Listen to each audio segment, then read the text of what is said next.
My name is Richard Bachschmidt. I go on the air as Box, which is a little easier to say than Richard Bachschmidt. That is a name that was given to me by a program director at my days at WSM in Nashville before I moved to Charleston about 10 years ago. I have a background in talk radio as a program director and host, music background as an on-air DJ, and I came here 10 years ago in 2004 to launch WSC FM, News Talk Radio, 94.3 FM in Charleston, and came over to 105.5 The Bridge and their sister station, 98 Rock, almost 2 years ago. And I've been doing this for 19 years, just celebrated my anniversary. Yeah, our big listenership cell is Mount Pleasant. We've been voted the best station, according to the readers of Mount Pleasant magazine, for several years in a row, and we do a lot of east of the Cooper community news, Isle of Palm, Sullivan's Island, Awendaw, Old Village, all points in between. I mean, we are a mass appeal radio station and we shoot out all over the Charleston market, but that in particular is one of our heavy demographic listener bases. This was always what I wanted to do. As I like to say, some kids like to be firefighters or police officers. I wanted to be a disc jockey.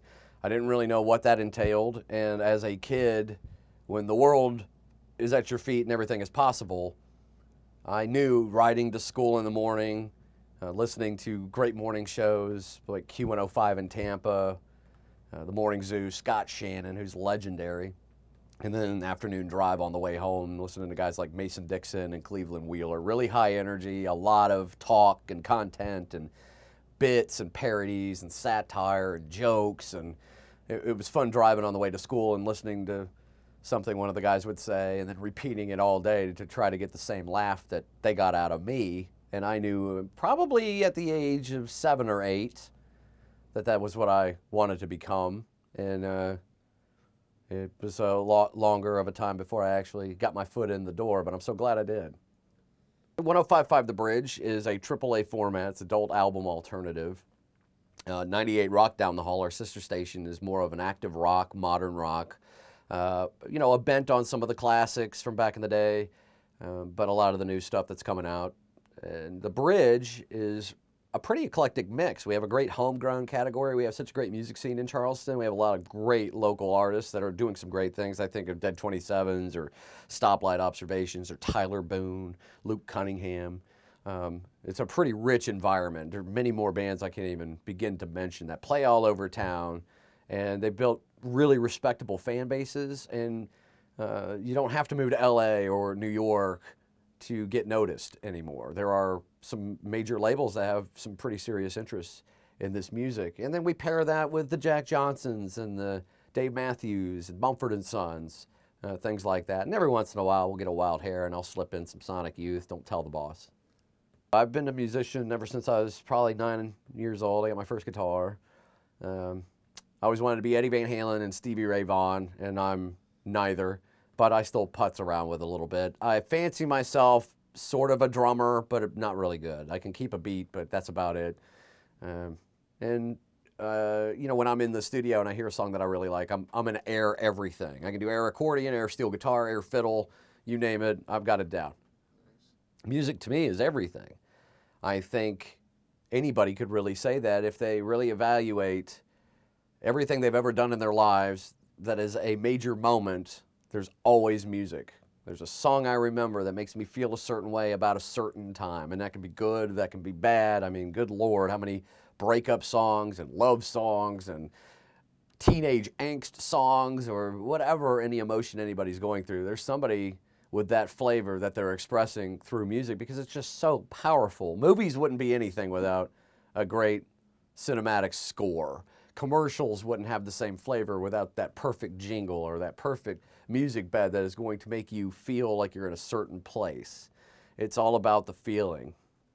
Music to me, when I found out you could go to the record store and actually buy music that you hear on the radio, it changed my life, man. Absolutely. I think it's awesome. I think there are so many great artists, all the way from your major labels that everyone knows about, packing stadiums all over the world, all the way to the girl that sits down with an acoustic guitar and expresses her truth through 3 chords into truth. You know what I mean? So I think any way that music can get out is a positive thing. I think at one time radio was your only source. Obviously technology over the decades has changed that and will continue to do so. You either accept it or you're going to get left behind. I mean, digital downloads, I get a CD and there are people in certain age groups that wonder what that is because they download everything now. It's MP3s and wow, they still make these. It's almost like the cassette. And one of these days it will be as the formats change and music being inserted in television shows and movie soundtracks, which has been done for a long time. But anyway, I think of one example, I can't remember the movie, but you know the song 500 Miles from the Proclaimers, right?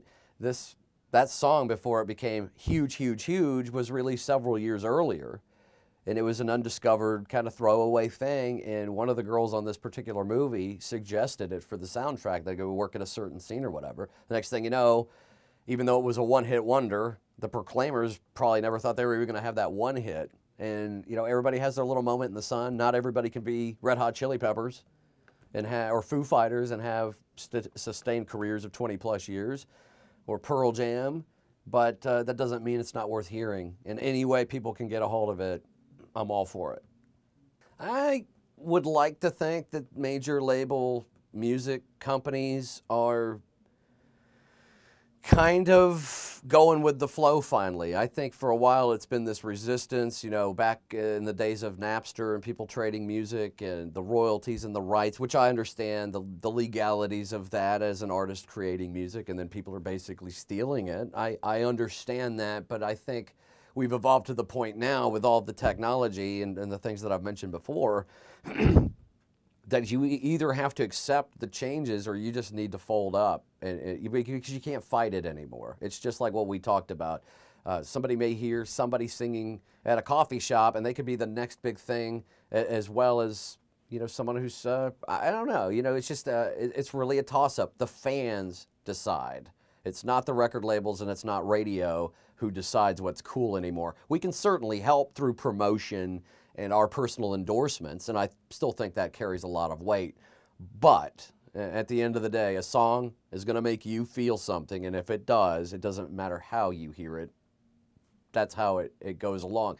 And instead of the physical CD sales anymore, you know, that's why these guys relentlessly tour. They can sell merchandise. They get fees for being booked on a show. That's how they make their money. It's almost, as I tell a lot of new artists, just print the CDs or set up your Reverb Nation and give the music away. Get the people to the shows, because if people can make a connection through you in a live setting, you've really got them, and you've got a chance to make a long-term fan out of them.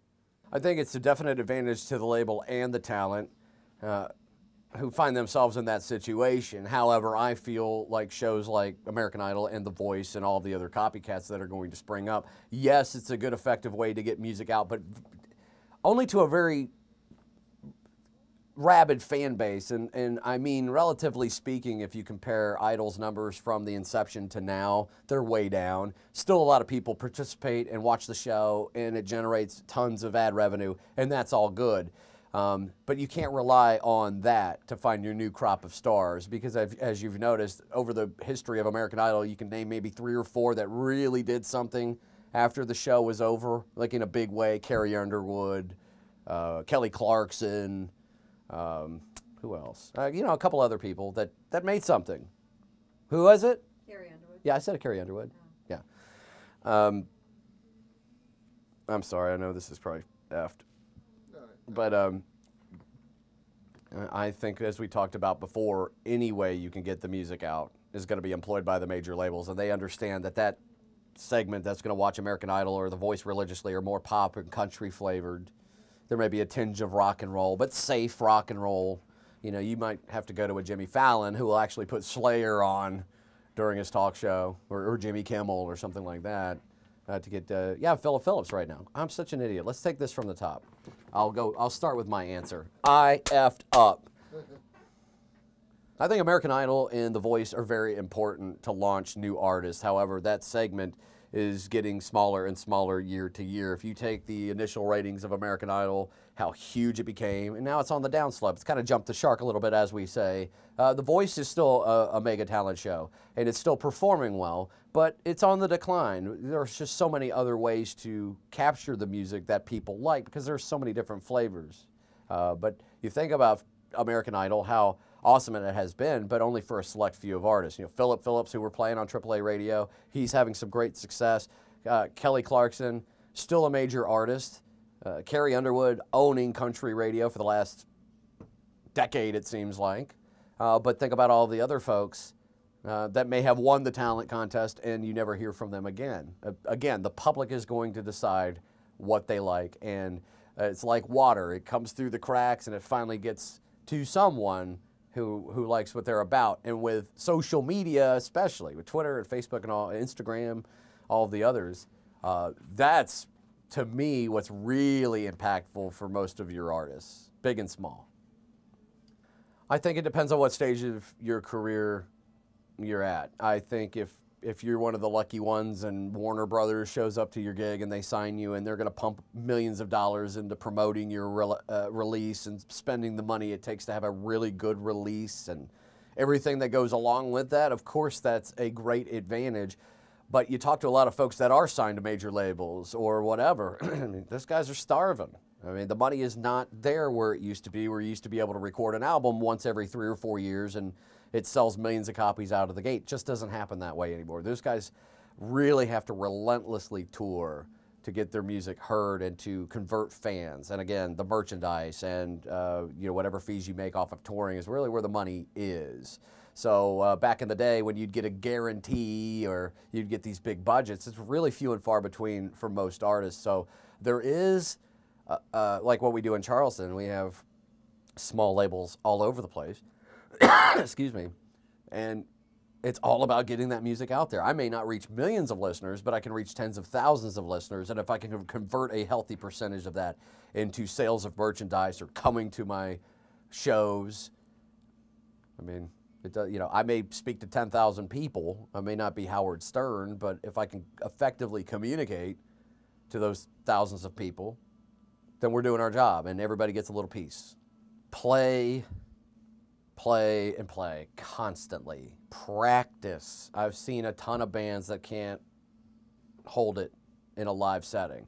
I've been amazed by some of the bands here in Charleston that will absolutely blow the roof off a place because they work at their craft. It is their full-time job. They practice makes perfect, as they say. They get the little nuances down. They get that sound, that they get congealed. They're a unit. They're a team. Play live everywhere you can go, man. I mean, make fans, have a hook, do something cool with your merchandise, but really get out there and play. That's the really big secret. Give away your music. Promote yourself relentlessly. It really is, for someone who wants to make it, it has to be what they're all about. And I think that's true for just about anything. If you really want to do it, you really have to go all in.